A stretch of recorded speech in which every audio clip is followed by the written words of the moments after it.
Welcome to Bhushan sir classes. ఈరోజు మనం ఈ వీడియోలో గ్రూప్ 1కు సంబంధించిన వెరిఫికేషన్ డాక్యుమెంట్ ఏంటి అలాంటి అంశాలను ఈ వీడియోలో చర్చించబోతున్నాం. మొదటిసారి నా వీడియోని వీక్షిస్తున్నట్లయితే వెంటనే నా ఛానల్ను సబ్స్క్రైబ్ చేసుకోండి. ఇలాంటి కొత్త విషయాలు, కొత్త నోటిఫికేషన్లకు సంబంధించిన సమాచారం మీకు అందుబాటులోకి రావడం జరుగుతుంది. సో ఈ వీడియో యొక్క ప్రముఖ ఉద్దేశం ఏంటి అంటే, ఎవరైతే 15 ప్రశ్నలకు అటెంప్ట్ చేశారు, అదేవిధంగా రిలవెంట్గా అటెంప్ట్ చేశారు, ఖచ్చితంగా వస్తుంది అని ఆశావాహ దృక్పథం కలిగిన వ్యక్తులను ఉద్దేశించి ఈ వీడియో చేయడం జరిగింది. ఎందుకంటే ఫిబ్రవరి నెలలో ఖచ్చితంగా సెకండ్ వీక్ లోపు రిజల్ట్ వచ్చే GRL వచ్చే అవకాశం ఉంటుంది. ఆ తర్వాత పోస్టుల వారీగా, రిజర్వేషన్ వారీగా 1:2 లేదా 1:3 అనేది వెరిఫికేషన్కి పిలవడం జరుగుతుంది. అంటే మొత్తంగా ఈ నెలలోనే వెరిఫికేషన్ సంబంధించిన సమాచారం మనకి అందుబాటులోకి వస్తుంది. కాబట్టి ఇందులో కొన్ని సర్టిఫికేట్లు పొందడానికి సమయం పట్టే అవకాశం ఉంటుంది. మరి ఏ సర్టిఫికేట్లు అనేవి నీడెడ్, వాటిని మనము చర్చించబోతున్నాం. అందులో మొట్టమొదటిది మనకు గమనిస్తే PDF అప్లికేషన్ అంటున్నాం. మనం అప్లై చేసిన సందర్భంలో PDF అనేది మీకు అందుబాటులోకి మళ్ళీ వస్తుంది. ఒకవేళ పోయినా కూడా అది వెరిఫికేషన్ లిస్ట్ ఇచ్చిన సందర్భంలో TGPSC లాగిన్లో మళ్ళీ మనకి ఇది అందుబాటులోకి రావడం జరుగుతుంది. కాబట్టి PDF అప్లికేషన్ను తీసి పెట్టుకోండి. అదేవిధంగా రెండవది హాల్ టికెట్ అంటున్నాం. చాలామంది హాల్ టికెట్ మేము పోయింది, మా దగ్గర లేదు అన్నాం. భయపడాల్సిన అవసరం లేదు. మీకు వెరిఫికేషన్కి సంబంధించి ఇచ్చిన లిస్ట్ ఇచ్చిన సందర్భంలో TGPSC లాగిన్లో హాల్ టికెట్కు సంబంధించి మరోసారి దాన్ని ప్రొవైడ్ చేయడం జరుగుతుంది. కాబట్టి హాల్ టికెట్ కూడా పొందవచ్చు. లేదంటే ఇప్పుడు కూడా దాన్ని తీసుకునే అవకాశం ఉంటుంది. అదేవిధంగా ID ప్రూఫ్ అంటున్నాం. అంటే మీరే అభ్యర్థులు అనడానికి కావాల్సిన ఆధార్ కానీ, డ్రైవింగ్ లైసెన్స్ కానీ, పాస్పోర్ట్ లాంటివి కానీ మనకు ID ప్రూఫ్గా ఉపయోగిస్తబడతాయి. వాటిని మనం చూసుకోండి. ఇక్కడ గమనించాల్సింది ఎందుకు అంటే, ఈ ID ప్రూఫ్లో ఉన్న నేము, హాల్ టికెట్లో ఉన్న నేము, PDFలో ఉన్న నేము, సర్టిఫికేట్లో ఉన్న నేము సేమ్గా ఉండే విధంగా చూసుకోండి. కొందరిలో ఇనిషియల్ అనేది పడుతుంది. సో సర్నేమ్ పూర్తిగా పడకుండా ఇనిషియల్ పడే అవకాశం ఉంటుంది. కాబట్టి వాటిని ఉంటే సరిదిద్దుకోండి. సో ఇలాంటి మిస్టేక్స్ ఉన్న TGPSC అనేది కాన్స్టిట్యూషనల్ బాడీ, అది ఫైనల్ అథారిటీగా ఉంటుంది. కాబట్టి రిజెక్ట్ చేసే అవకాశం ఉంటుంది. వాటిని మీరు జాగ్రత్తగా గమనించండి. ఒకవేళగా ఉంటే మార్చుకోవచ్చు, ప్రాబ్లం లేదు. కాబట్టి ముందే ఆ పని చేసుకోండి. అదేవిధంగా ఎడ్యుకేషనల్ క్వాలిఫికేషన్కు సంబంధించి మీరు గ్రూప్ 1కు అప్లై చేశారు కాబట్టి కొన్నిట్లో ప్రత్యేకమైన మనకు డిగ్రీ అర్హతలను అడిగారు. ఎక్కడ మనం RTO లాంటి వాటిని గమనించండి. సో క్లియర్గా గమనిస్తే ఎడ్యుకేషన్ క్వాలిఫికేషన్కు సంబంధించి 10th, ఇంటర్, డిగ్రీ మరియు ఇంకా అదర్ రిలవెంటెడ్ మనకి ఎడ్యుకేషన్ క్వాలిఫికేషన్ సర్టిఫికేట్లను మీరు చూసుకోండి. ఖచ్చితంగా మీ దగ్గర ఏముండాలి? ప్రొవిజనల్ సర్టిఫికేట్స్ అనేవి ఉండాలి. Mark of memorandum of marks ఉండాలి. ప్రొవిజనల్ సర్టిఫికేట్ కూడా తీసుకొని ఉండాలి. సో అదేవిధంగా DOB కొరకు అంటాం. డేట్ ఆఫ్ బర్త్ ప్రూఫ్ కోసం మనకి 10th క్లాస్ని తీసుకోవడం జరుగుతుంది. కాబట్టి 10th క్లాస్లో ఉన్న డేట్ ఆఫ్ బర్త్నే వాళ్ళు క్రైటీరియాగా తీసుకునే అవకాశం ఉంటుంది. అదేవిధంగా 1 నుండి 7వ తరగతి వరకు స్టడీ సర్టిఫికేట్ అంటున్నాం. చాలామంది అభ్యర్థులకు వచ్చే డౌటే ఇదే. ఎందుకంటే తెలంగాణలో శిశు మందిర్ లాంటి విద్యాలయాలు ఒకప్పుడు ఉండేవి, ఇప్పుడు అవి లేవు, అందుబాటులో లేవు. చాలామంది శిశు మందిర్ విద్యాలయాలలోనే తమ గ్రామాలలోనే తమ అందుబాటులోనే చదువుకున్నారు. కానీ ఆ పాఠశాలలు ఇప్పుడు లేకపోవడంతో స్టడీ సర్టిఫికేట్లు లేకుండా ఉన్నాయి. సో అలాంటి వ్యక్తులు ఏం చేయాలి? ఇక్కడ గమనిస్తే 1 నుండి 7వ తరగతి వరకు సర్టిఫికేట్స్ అనేవి ఉండాలి. ఇక్కడ ఒక విషయాన్ని లోతుగా గమనిస్తే, ఈ 1 నుండి 7వ తరగతి లోపు 4 సంవత్సరాలు చదివిన ప్రాంతమే అతనికి లోకల్ ప్రాంతంగా పరిగణించబడడం జరుగుతుంది.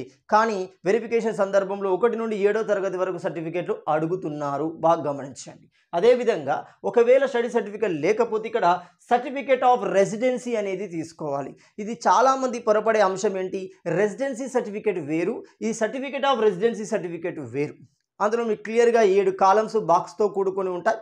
అందులో మీరు ఏ సంవత్సరంలోనైతే మీకు సర్టిఫికేట్ అందుబాటులో లేదో ఆ సంవత్సరానికి సంబంధించిన ఖాళీలు తీసుకొని దానికి సంబంధించిన అఫిడవిట్ ఇచ్చి మనం ఎక్కడ రెవెన్యూ కార్యాలయాల నుండి తీసుకోవాల్సి ఉంటుంది. మీరు సాధారణంగా తీసుకునే రెసిడెంట్ సర్టిఫికేట్ కాదు ఇది. బాగా గమనించి, ఇది సపరేట్గా ఉంటుంది. ఆ ప్రొఫార్మా మనం గమనించాల్సి ఉంటుంది. ఇక్కడ చాలామంది అభ్యర్థులు చేసే మరో మిస్టేక్ గమనించండి. సో వాళ్ళ పాఠశాల గురించి ఇప్పుడు లేదు కదా వదిలేస్తారు. సో వెళ్ళండి, వెతకండి. ఆ సంబంధిత ఉపాధ్యాయులను కానీ మీతోటి విద్యార్థులను కానీ అడగండి, ఆ పాఠశాల ఎందులో విలీనమైంది. సో విలీనమైతే ఏమవుతుంది? ఆ డేటా మొత్తం అక్కడికి ట్రాన్స్ఫర్ అవుతుంది. ఒకవేళ పూర్తిగా రద్దు చేయబడితే, ఆ పాఠశాల పూర్తిగా లేకుండా ఉంటే దానికి సంబంధించిన సమాచారం మీకు సంబంధిత DO ఆఫీస్లో ఉండడం జరుగుతుంది. సో అక్కడ వెరిఫై చేయండి. చేసిన తర్వాతనే మీరు సర్టిఫికేట్ ఆఫ్ రెసిడెన్సీ తీసుకోండి. సో ఒకవేళ మీరు ఆ ఉన్నప్పటికీ కూడా మీరు సర్టిఫికేట్ ఆఫ్ రెసిడెన్సీ తీసుకుంటే వెరిఫికేషన్లో 2 డాక్యుమెంట్లు కనబడే అవకాశం ఉంటుంది. సో ఆ రికార్డులో 2 డాక్యుమెంట్లు కనబడే సందర్భంలో మీరు దోషులుగా నిర్ధారించే ప్రయత్నం జరుగుతుంది. అంటే మీరు ఒక డూప్లికేట్ని సమర్పించినట్టుగానే భావిస్తపడతాయి. కాబట్టి అక్కడ అలిగేషన్ క్రియేట్ అవుతుంది. ప్రాబ్లం లేనప్పటికీ కొద్దిగా మీరు వెయిట్ చేయాల్సి ఉంటుంది. ఆ పరిస్థితి తెచ్చుకోకండి. కాబట్టి మీరు కొద్దిగా ఇప్పుడే, అందుకే నేను ముందు చెప్పేది ఎందుకంటే ఎవరైతే వస్తుంది అనుకుంటున్నారో వాళ్ళు సంబంధిత పాఠశాలకు సంబంధించి వెరిఫికేషన్ చేయండి. ఒకవేళ లేకుంటే ఓకే, ఉంటే తీసుకునే ప్రయత్నం చేయండి. అదేవిధంగా అన్ఎంప్లాయిడ్ డిక్లరేషన్ అంటున్నాం. ఇది అన్ఎంప్లాయిడ్ డిక్లరేషన్ అనేది మీకు ప్రొఫార్మాలో లభిస్తుంది. మీరు ఏ నోటిఫికేషన్కి సంబంధించిన అన్ఎంప్లాయిడ్ డిక్లరేషన్ అనేది సేమ్. అదేవిధంగా గమనిస్తే నో ఆబ్జెక్షన్ అంటున్నాం. నో ఆబ్జెక్షన్ అనేది ఇది సర్వీస్కు సంబంధించిన. అదేవిధంగా సర్వీస్ సర్టిఫికేట్ అంటున్నాం. ఇవి మనం సర్వీస్లో ఉన్న వ్యక్తులకు సంబంధించి. అదేవిధంగా sports certificate ex service men అంటున్నాం. ఇవి ఎవరైతే స్పోర్ట్స్ రిజర్వేషన్ని ఎక్స్ సర్వీస్ రిజర్వేషన్ని క్లెయిమ్ చేయాలనుకుంటున్నారో వాళ్ళు ఖచ్చితంగా దీన్ని ప్రొడ్యూస్ చేయవలసి ఉండడం జరుగుతుంది. అదేవిధంగా కమ్యూనిటీ సర్టిఫికేట్ అంటున్నాం. ఇక్కడ కమ్యూనిటీ సర్టిఫికేట్ బాగా గమనించాలి. సో ఈ కమ్యూనిటీ సర్టిఫికేట్ ఎవరెవరికి అవసరము అవుతే మనకి గమనిస్తే బీసీ వర్గాలకు అవసరం అవుతాయి, ఎస్సీ వర్గాలకు అవసరం అవుతాయి, ఎస్టీ వర్గాలకు అవ్వడం జరుగుతుంది. మీకు ఇదివరకు ఉంటే ఓకే, లేదు అది 2014 తర్వాతదై ఉండాలి. బాగా గమనించండి. సో 2014 తర్వాతదై ఉండాలి. లేకపోతే మరోసారి తీసుకునే ప్రయత్నం చేయండి. ఎందుకంటే మీకు అక్కడ ఈ టైం ఉంది, జిఆర్ఎల్ వచ్చే వరకు టైం ఉంది. కాబట్టి మీరు ఆ ప్రయత్నం చేయండి. సో అదేవిధంగా నాన్ క్రిమిలేయర్ అంటున్నాం. ఈ నాన్ క్రిమిలేయర్ అనేది ఎవరికి? బీసీ వర్గాలలో మాత్రమే ఉండడం జరుగుతుంది. సో ఇది ఖచ్చితంగా తీసుకోవాల్సి వస్తుంది. ఇది ఎవ్రీ ఇయర్ మాత్రమే ఇస్తారు. బాగా గమనించండి. ప్రతి సంవత్సరానికి ఒకసారి మాత్రమే ఇవ్వడం జరుగుతుంది. నాన్ క్రిమిలేయర్ అంటాం. అది సంవత్సరం కాలం పాటే మాత్రమే చెల్లుతుంది. పోయిన సంవత్సరం ఉంది సార్ నా దగ్గర, ఈ సంవత్సరం లేదు అంటే చెల్లదు. బాగా గమనించండి. దాని యొక్క పీరియడ్ ఎప్పుడైతే మీరు తీసుకుంటారో ఆ నెల, ఆ తేదీ నుండి సంవత్సరం వరకు మాత్రమే ఈ నాన్ క్రిమిలేయర్ అనేది వర్తించడం జరుగుతుంది. దాన్ని బాగా గమనించండి. లేకపోతే తీసుకునే ప్రయత్నం చేయండి. అదేవిధంగా గమనిస్తే కమ్యూనిటీ నేటివిటీ సర్టిఫికేట్ అంటాం. ఇది ఒకటే ఫార్మాలో ఉంటాయి. Community nativity date of birth certificate అనే పేరుతో మనకి క్యాస్ట్ సర్టిఫికేట్ అనేది ఇవ్వడం జరుగుతుంది. ఆ సర్టిఫికేట్ కూడా మీరు తీసుకొని జిరాక్స్ రూపంలో 2 నుండి 3 సెట్ల రూపంలో మీరు భద్రపరచుకొని సిద్ధంగా ఉండండి. ఎందుకంటే జిఆర్ఎల్ అనేది ఫిబ్రవరి 2nd వీక్లో వచ్చే అవకాశం ఉంటుంది.